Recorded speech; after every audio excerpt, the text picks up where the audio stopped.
Hey, what's cracking?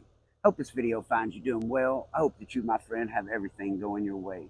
It is a beautiful day today. I think it's around 95 out here. I think it's supposed to be over 100 in the shade, but it ain't too hot. I'm alive, I'm free, and it's a beautiful day to be alive, and I hope that you feel the same way sitting there watching this video because you're alive too. If you're watching the video, man. So, hey, it's a beautiful time to be alive, isn't it not?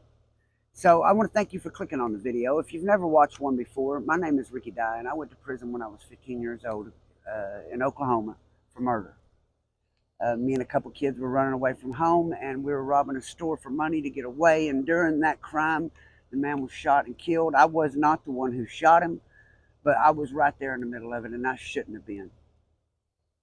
And I ended up doing 20 and a half years in prison. I was certified as an adult, sent on to prison, even though I was 15 years old when this crime was committed.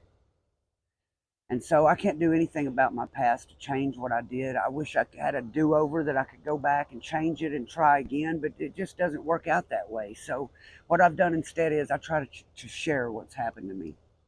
I share my experiences, my friend, in the hopes that you never have to. I hope that maybe by sharing my stories, some teenager comes along in the same frame of mind that I was in, and I'm able to say the right thing to make them think, man, I would rather do something different with my life than to throw it away because of what my friends think or because of this or because of that. So that's what my videos are about. And if you want to watch them, you'll enjoy them best if you'll start at the beginning, because that's where I started.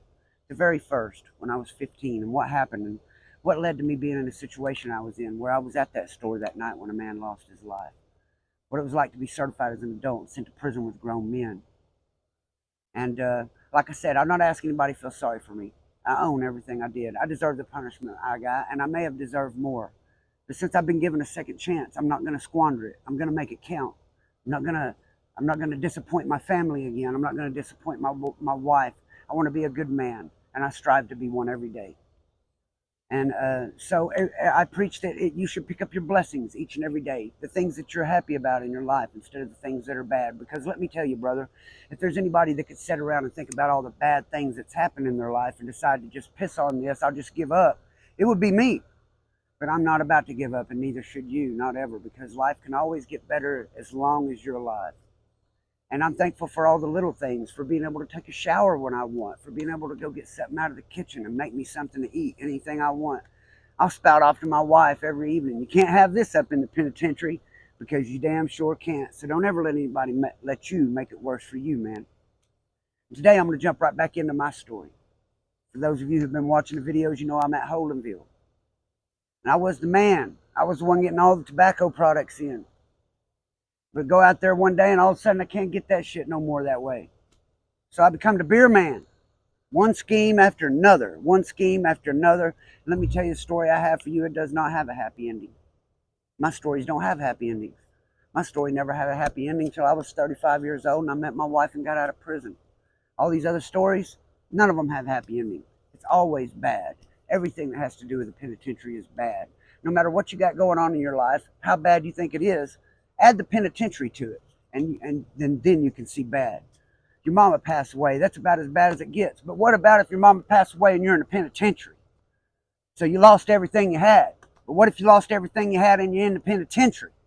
So you never want to go that far back where you can't even start at the starting line. You're in the red.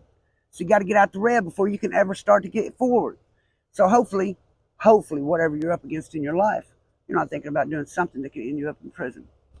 Whether it's a drug habit, whatever it may be. So I'm at Holdenville, and that's what I'm doing. I've got a habit. Not only am I addicted to every drug that gets on the yard I want to try, but also I'm addicted to the fact of being the man, the guy with all the tobacco. And now I'm sitting here and I have nothing, and that's not good enough for me. And so now I'm making beer, and now this guy's poured salt on me with this chick in the kitchen. So now she won't let me have nothing no more. So I'm quit the kitchen. So I'm running my little poker game, and I got twos and fews, a little store going, but not much, not nothing compared to what I'm used to having. And so I'm putting pressure on my girl, Shelly, put pressure on her to bring me some drugs. And I end up talking her into bringing some cocaine up for a guy. 21 grams of cocaine, 21 grams, 6 8-balls, 21 balloons, gram in every balloon. She brings up a little bag, she's got a chip bag, kind of like what you saw on that little thing there, full of balloons in it. I sit out there and swallow them suckers all day long. And when I get back, I drink my mustard water. So anyway, I got 6 grams out of that. 21 grams, he gave me 6 of them. And this Mexican guy's got the rest. And he ain't never scored nothing on the yard. The whole time I've been here, he's been here. This guy was here on this yard before I even got on this yard. And I've never seen him have nothing. And I get this cocaine in for him. And here's the thing is, no one has the money in prison to buy papers of cocaine. Because you don't have money, man. You work all month, you might make $12. So the only money you get is the money you can get on the phone and get from your family. So your family's going to pay for those drugs for you. And whenever you get methamphetamines in there, people will pay $100 for a quarter paper because they can stay up all night, 24 hours maybe, if it's good, on that quarter paper. But whenever they buy a quarter paper of cocaine, that shit is gone 15 minutes, man. And then they're wanting more and they owe $100. So that shit sells by the gram, cocaine does. Usually you'll get people that will buy papers, like you might sell a $100 paper, which is street quarter paper. You might sell it for 20 in canteen, 50 in canteen, just to get you some shit, cut somebody a deal. But most people won't send money for papers, but they'll send 150 for a chapstick cap full. That's a gram. So I got 6 of them, that's $900.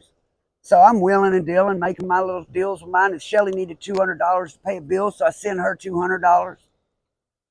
Sold a guy 2 chaps for $200 and had it sent to her and let her keep it. And I'm hustling, trading for weed, doing what I can with this cocaine. I don't like cocaine.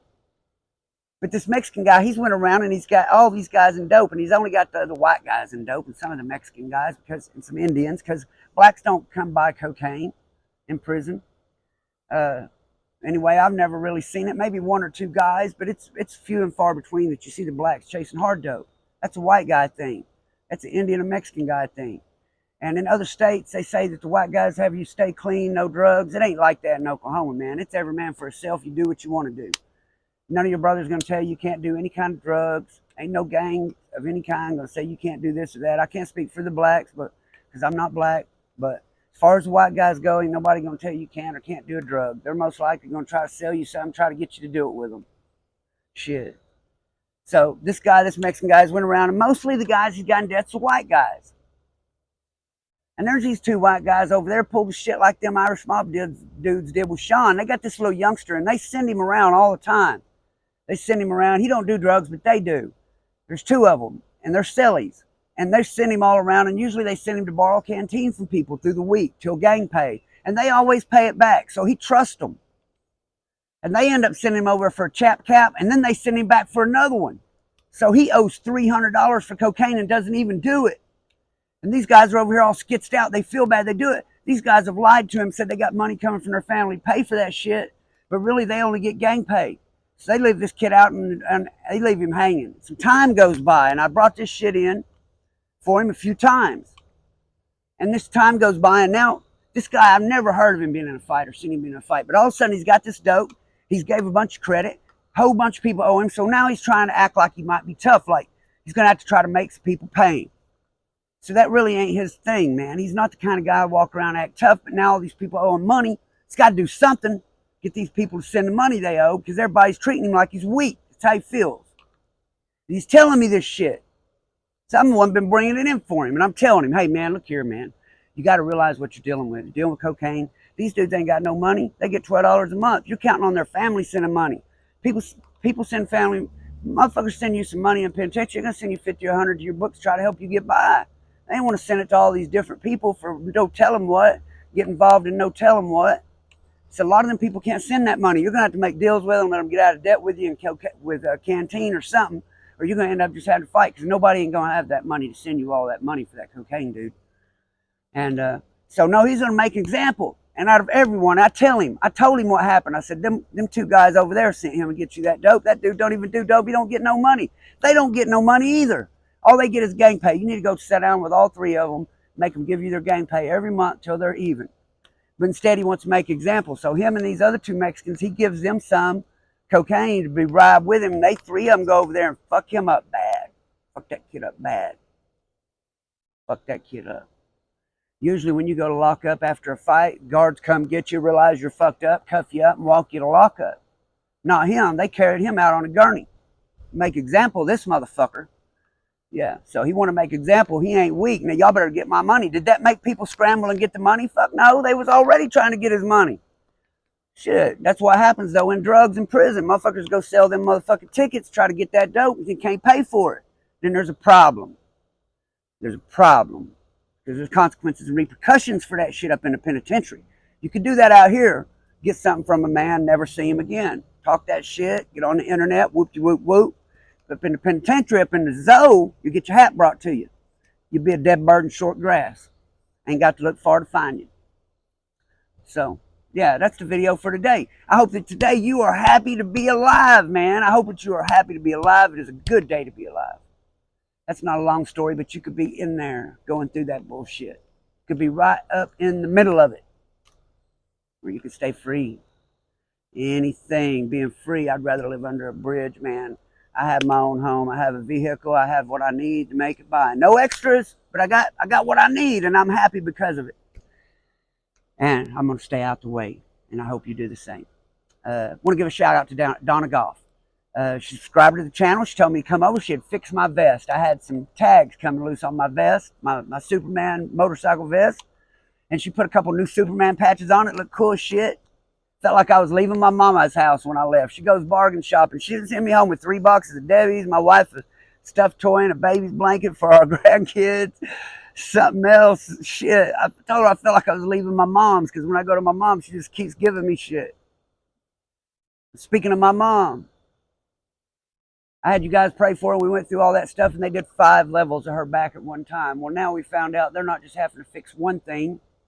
She's going to have to be operated in a hospital where they have an intensive care, because she will probably have to go to intensive care as soon as the surgery's over. They're going to do her from her pelvis all the way up to number 10. So almost her whole back. They got to do the whole thing. It's the only way she'll ever walk again. She's in pain every day, sitting over there with a broke back. He said everything he did last time, that he screwed a rod in down through 1 through 5 to hold it together, he's pulling all that back off. He said it was like screwing a screw into a rusty board, and it all was just falling apart. So he was going to go all the way from her hips all the way up to number 10 with a rod. Major surgery. She would go into intensive care afterwards, and for 2 weeks of rehabilitation. My mother believes more in prayer than she believes in anything. So please pray for my mother. And 4th of July is very close. On the 4th of July, I'm going to go down here to the West Watkins Reservoir, and I'm going to hang up a couple signs that say Ricky Dice Shindig, and I hope that some of you will come by and meet me. No pressure, but if you decide to, I'll be there from around, if I'm be there around 12 to 4, it's going to be hot as shit. Me and Monica's going to be out there, cooks a couple hamburgers, maybe go swimming a little bit. Like to hopefully meet some of you. If you make it out there, hey, I have a few extra burgers, but if there's a whole bunch of people, you might have to help me get some more. But who knows? I don't know if anybody's showing up. Nobody's told me for sure, but a couple people told me maybe. So maybe if you guys do plan on coming to see me on 4th of July, hit me up in the comments. Let me know what to expect. Hope you guys are having a great day. Hope you're happy to be alive. Shout out to the riders and dyers. Riders who ride till the wheels fall off, and the dyers keep riding even when they do. Shout out to Ben Seaborn, and he knows why. If you need any kind of construction work done in Oklahoma, Mid-America Construction. Pest control in Oklahoma, DOA. If you need any kind of sewage help, Straight Flush Plumbing down there in Idabel with old John Doe. Catch you guys in the next one. May God bless, keep and protect you and yours until then. Peace out.